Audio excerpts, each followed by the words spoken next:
Today we're diving into a heartwarming adventure that proves even the smallest creature can have the biggest journey. At the very beginning of the story, we see a turtle slowly trying to cross a road. People driving by get impatient and shout at him to move out of the way. Not too far from there, under the shade of a coconut tree, sits another turtle named Sammy. He's watching everything and says, "I feel like humans are always in a hurry. The turtle you see crossing the road is my friend Ray. Ray and I were both born right here, about 50 years ago. Back then there was nothing around us, just sand and turtles." Sammy then begins telling us about his childhood, and the scene takes us 50 years back in time. We see dozens of baby turtles hatching from their eggs and rushing toward the ocean. Among them is Sammy, who has just come out of his egg. As he looks around, he notices all the other baby turtles climbing out of their nests and heading straight for the sea. Seeing this, Sammy tries to climb out too, but again and again, he slips and falls back into the hole. Suddenly, a seagull swoops down, grabs Sammy, and flies off with him. Sammy struggles desperately to escape. During the struggle, the seagull loses balance and crashes into another seagull. From the second seagull's beak, a baby turtle named Shel falls down along with Sammy. The two are relieved and happy to see each other. Somewhere in that moment, Sammy begins to like Shel.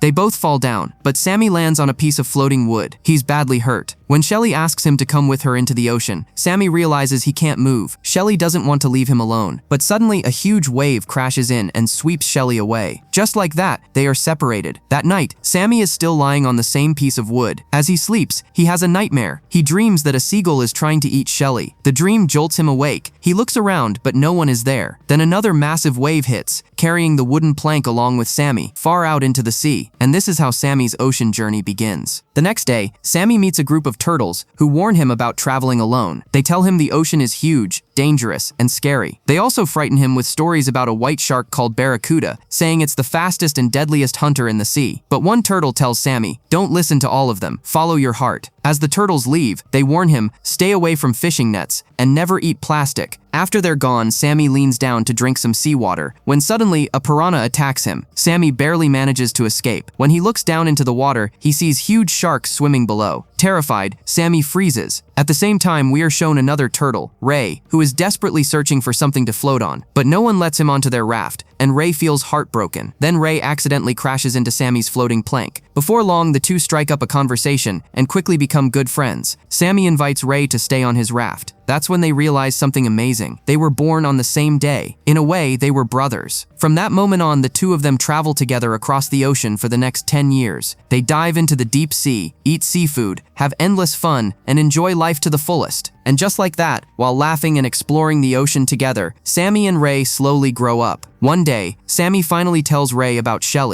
Curious, Ray asks, "So when did you meet her?" Sammy smiles and replies, "Not long after I was born. She was really sweet, and once I even saved her life." Hearing this, Ray laughs and says, "Don't worry, Sammy. The ocean isn't that big. One day you'll meet her again." Just then, a giant whale blasts water high into the air. Sammy and Ray are launched upward with the spray, laughing and having the time of their lives. As Sammy continues narrating, he tells us that Ray was not just a friend. He was funny, fearless, and always chasing adventure. One night, while Sammy and Ray are asleep, their little raft drifts into an oil refinery zone. Sammy is still dreaming about Shel when Ray suddenly wakes him up. The two dive into the deep ocean and start having fun again. Down there, they meet an octopus named Slim, who jokes around and plays with them. But suddenly, all the sea creatures flee in panic. Dark oil spreads everywhere through the water. Terrified, Sammy and Ray watch as Slim explains, "This place is no longer safe. An oil tanker has crashed, and the water is being poisoned." Slim tells them to leave immediately. He stays behind, while Sammy and Ray swim away. For the next several months, the two drift through the ocean. Then one day, a massive explosion jolts them awake. They look around and realize humans are conducting military exercises in the sea. By now, their raft has become very small and unstable. To survive, Sammy starts throwing Ray's favorite jellyfish back into the ocean to make space. Ray gets angry, and in the very next moment, their raft completely breaks apart. Upset, Ray swims away. But suddenly, Sammy gets trapped in a fishing net. Seeing this, Ray rushes back to save him, but he fails and ends up getting caught in another net himself. For the first time, Sammy sees real fear in Ray's eyes, and he feels terrified too. Sammy is pulled onto a fishing boat along with other sea creatures. He notices a hole he could escape through, but before he can move, his body gets stuck between crates. And just like that, Sammy and Ray are separated. Because Sammy is trapped for so long, his body becomes severely dehydrated. The boat's captain assumes he's dead and throws him back into the ocean. Unconscious, Sammy sinks until a dolphin appears and helps him float. Thanks to the dolphin, Sammy survives and eventually drifts to the shore. There, he's found by a human couple who gently take care of him and keep him safe. But their pet cat, Fluffy, doesn't trust humans at all. Fluffy warns Sammy, "They'll be nice to you at first, and then one day they'll turn you into soup, just like they did to this chicken." He shows Sammy a chicken feather. Sammy is terrified. Later, the woman feeds Sammy pieces of carrot and cabbage. As Fluffy walks away, he mutters, "Remember what I told you." That evening, the woman tells her daughter a bedtime story. Sammy and Fluffy are there too. Fluffy whispers to Sammy, "You'll keep eating and getting bigger, and one day, you'll end up just like that chicken." Then he asks, "So, have you figured out a way to escape yet?" Sammy answers softly, "Not yet." Sammy then asks Fluffy, "Have you ever seen the world?" Fluffy replies, "Yes, I travel with my owners. They saved me from drowning in the ocean once." Hearing this, Sammy realizes something important. There isn't just one ocean. There are many oceans across the earth. Later, Sammy meets a female turtle named Vera. The humans want Sammy and Vera to mate, but it doesn't work because Vera is much older than Sammy. Vera tells Sammy that they're being kept here like prisoners and that somehow they need to escape. Soon after, we see Fluffy leave. It's time for his meal. Vera lies down to rest and says to Sammy, "Wake me up when it's feeding time." In the next scene, the woman paints a beautiful design on Sammy's shell. It's Christmas Day, but even then, Fluffy starts filling Sammy's head with fear. He whispers, "She marked your shell so she can kill you and eat you later. Can't you see that?" Sammy gets scared, but Vera gently reassures him, "Don't listen to him." A few days later, the humans release Vera because she can't mate with Sammy. When Vera leaves, Sammy feels deeply sad. Somewhere along the way, Vera had become his friend. One day, the police raid the beach. All the humans are forced to leave, and Sammy is left completely alone. For many months, Sammy survives on the beach by himself, eating leaves from nearby trees. Slowly, he realizes he can't survive there forever. So one day, he returns to the ocean. But when he looks around, he sees nothing but trash everywhere. Suddenly, Sammy gets trapped in a piece of plastic and begins to suffocate. Just in time, Vera appears and frees him. She then takes Sammy to a place full of seafood. Sammy is overjoyed. It's been a long time since he's eaten real food. Suddenly, they hear a turtle screaming for help. They turn around and see a shark chasing a turtle. That turtle is none other than Shelly, Sammy's childhood love. The shark grabs Shelly in its jaws. Without thinking, Sammy risks his own life and frees Shelly from the shark's mouth. The two turtles rush into a cave to hide. Vera soon arrives and bravely fights the shark. The shark attacks Vera again and again with its sharp teeth, but it can't break through her hard shell. Defeated, the shark finally swims away. Now safe, Sammy and Shelly begin to talk. They quickly realize the truth. They were the two baby turtles who met and got separated as kids. Reunited at last, they're filled with joy. Sammy and Shelly spend their days happily exploring the ocean together. One day they meet a seal who tells them about a secret passage, a hidden route that connects oceans. Excited, Sammy and Shelly set out to find it, dreaming of traveling the whole world. But the passage is nowhere to be found. Eventually, their search leads them into a river where they face dangerous creatures like snakes and crocodiles. They somehow survive and keep moving forward until a group of piranhas surrounds them. Suddenly, an eagle swoops down. The piranhas scatter in fear, but the eagle grabs Sammy in its claws and carries him to its nest. Shelly is devastated. Before the eagle can hurt Sammy, humans begin cutting down the tree where the nest is. The eagle flies away with its babies, and as the tree falls, Sammy drops back into the river. Shelly is overjoyed to see Sammy alive again. Later, Shelly says, "I think looking for that secret passage was a bad idea." Sammy replies, "When I was in the eagle's nest, I saw a ship traveling from one ocean to another. I think that's where the secret passage is." With renewed hope, the two head toward the canal, where ships move from rivers into the sea. But as they arrive, the powerful waves created by the passing ships tear them apart, and once again, Sammy and Shelly are separated. After being separated from Shelly once again, Sammy becomes deeply sad and lonely. One day, he meets two old turtles. They tell him about another turtle, one who has a bite mark from a shark on her shell. The moment Sammy hears this, he understands. They're talking about Shelly. That means she's still alive. Filled with hope, Sammy sets out to find her. After days of traveling, Sammy spots a cargo ship, dumping waste into the ocean. When the ship throws a small box into the water, Sammy climbs on top of it. At last, he has a way to travel long distances. Sometime later, Sammy meets a seagull. He asks the bird if it has seen Shelly. The seagull replies, "A few days ago, I met a female turtle. She said she was heading to the frozen ocean. She also kept talking about some kind of secret passage." Sammy knows right away that turtle could only be Shelly. Without hesitation, Sammy heads toward the icy ocean. After days of exhausting travel, he finally reaches Antarctica, where everything is covered in ice. The freezing cold makes every moment painful. Soon, Sammy meets a giant whale. The whale says, "You look like you've traveled a long way. What are you riding on?" Sammy answers, "I'm floating on a box humans threw into the sea." Then he adds, "I know I'm far from home, and I'm freezing, but I feel like you might be able to help me." Suddenly, Sammy notices something terrible. People on a ship are throwing harpoons to capture the whale. Before the harpoon can hit, Sammy warns the whale in time. The whale escapes safely, but the harpoon strikes Sammy's box instead. Sammy is captured. He's pulled onto the ship, where he sees many other sea creatures trapped just like him. Sammy is locked inside a cage. Then he sees something shocking. Shelly is there too, and the humans are about to take her away. Desperate, Sammy manages to escape his cage and tries to reach her, but he accidentally knocks over a bottle. The noise alerts a human, and Sammy is captured again and locked back inside. In the next scene, Sammy and another turtle are transported on a trolley. Sammy is placed into a small pool, locked inside once more. There, Sammy meets Fluffy again. Seeing Fluffy, Sammy is overjoyed. He asks Fluffy to help him escape. Fluffy agrees and starts opening the door, but suddenly, the head doctor walks in. She turns out to be the same woman who once took care of Sammy on the beach. She recognizes him immediately and sets him free. Sammy is thrilled. Just then, some turtles approach him, begging for help. When Sammy follows them, he sees a turtle trapped in a fishing net, and that turtle is none other than Ray, Sammy's childhood friend. After so long apart, the two are overjoyed to reunite. With the help of the other turtles, Sammy struggles, but finally manages to free Ray from the net. After being freed, Ray is overjoyed. He introduces Sammy to his wife Rita. Sammy is happy to meet her, but deep inside, he's still heartbroken about being separated from Shelly. So he finally opens up to Ray and shares his feelings. Understanding his pain, Ray gathers their friends and helps Sammy search for Shelly. Soon enough, Sammy spots Shelly and his heart fills with joy. But before he can reach her, he notices Shelly standing beside another turtle. Sammy's heart sinks. He assumes Shelly has already chosen a partner. Broken and disappointed, Sammy quietly swims away. Seeing Sammy so upset, Ray asks what's wrong. Sammy explains that Shelly seems to have found someone else. Ray feels bad for his friend and tries to comfort him. "Don't worry, buddy. There are plenty of beautiful turtles out there." But Sammy remains sad. Just then, the turtle who was with Shelly shows up again, this time flirting with other female turtles. That's when Sammy realizes the truth. Flirting is just that turtle's habit. Shelly hasn't chosen anyone yet. Sammy's hope is restored. Together, Sammy and Ray come up with a plan. They ask a shark friend of Ray's to pretend to attack Shelly. At the right moment, Sammy rushes in, rescues Shelly, and once again becomes a hero in her eyes. Sammy finally gathers the courage and proposes to Shelly. Shelly says yes. At last, the two begin a happy life together in the ocean. Time passes. We see Sammy now as a grandfather, helping his tiny grandchild climb out of the nest. With a gentle smile, he sends the little one off, encouraging him to begin his own journey, just like Sammy once did. If this story touched your heart, just imagine what's waiting in part 2. New adventures, deeper emotions, and a journey that goes even further. So don't miss it. Subscribe to the channel, like this video if you believe in second chances, and share it with someone who loves heartfelt stories.